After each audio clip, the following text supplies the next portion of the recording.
First, side please.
Jammu ಕಾಶ್ಮೀರದಲ್ಲಿ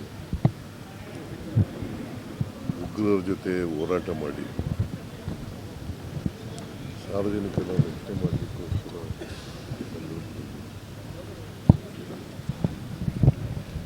ಉಗ್ರರಿಗೂ ಇವ್ರಿಗೂ ಹೋರಾಟ ಆಗಿದೆ. ಆ ಕಾಳಗದಲ್ಲಿ ಇವರು ಮೃತಪಡ್ತಾರೆ.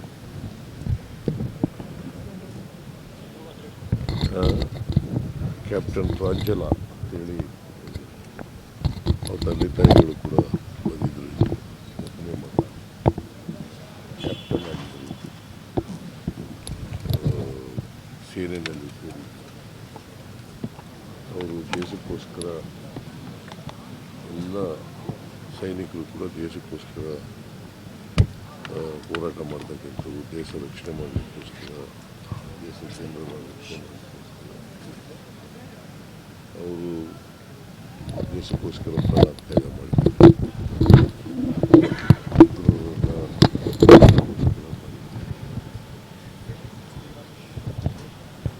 ಅವರು ಸಾವು ನನ್ನಲ್ಲಿಗೂ ಕೂಡ ಭಾಳ ದುಃಖವನ್ನು ಮಾಡಿದ್ದಾರೆ. ಪಾಪ ಭಾಳ ಚಿಕ್ಕ ವಯಸ್ಸಿನಿಂದ ಕೂಡ ಮಿಲಿಟರಿ ಸೇರಬೇಕು ಕುಟುಂಬದವ್ರ ಜೊತೆ ಮಾತಾಡಿದೆ. ಚಿಕ್ಕ ವಯಸ್ಸಿನಿಂದ ಕೂಡ ಮಿಲಿಟ್ರಿಗೆ ಸೇರಬೇಕು ಅಂತೇಳಿ ಮಿಲಿಟ್ರಿಗೆ ಸೇರಬೇಕು ಅನ್ನೋ ಆಸಕ್ತಿಯಿಂದ ಅಲ್ಲಿ ಸೇರಿದ್ರು. ದೇಶ ರಕ್ಷಣೆ ಮಾಡಬೇಕು, ಜನರ ರಕ್ಷಣೆ ಮಾಡಬೇಕು ಅನ್ನೋ ಕಾರಣಕ್ಕೋಸ್ಕರ ಸೇರಿದ್ರು. ಪಾಪ ಅವರು ಚಿಕ್ಕ ವಯಸ್ಸಿಗೆ ಇಂಥ ಸಾವಿಗೆ ಈಡಾಗಿ ಅವರ ಆತ್ಮಕ್ಕೆ ಚಿರಶಾಂತಿ ದೊರಕಲಿ ಅಂತೇಳಿ ನಾವು ಆಶಿಸ್ತೇವೆ. ಮತ್ತು ಅವ್ರ ಕುಟುಂಬದವ್ರಿಗೆ ಒಬ್ಬನೇ ಮಗನ ಕಳ್ಕೊಂಡಿರ್ತಕ್ಕಂಥದ್ದು ಭಾಳ ದುಃಖ ಉಂಟು ಮಾಡಿದೆ. ಅವರ ಆತ್ಮಕ್ಕೆ ಅವರ ದುಃಖ ಭರಿಸ್ತಕ್ಕಂಥ ಶಕ್ತಿ ಕೊಡಲಿ ಅಂತೇಳಿ ಪ್ರಾರ್ಥನೆ.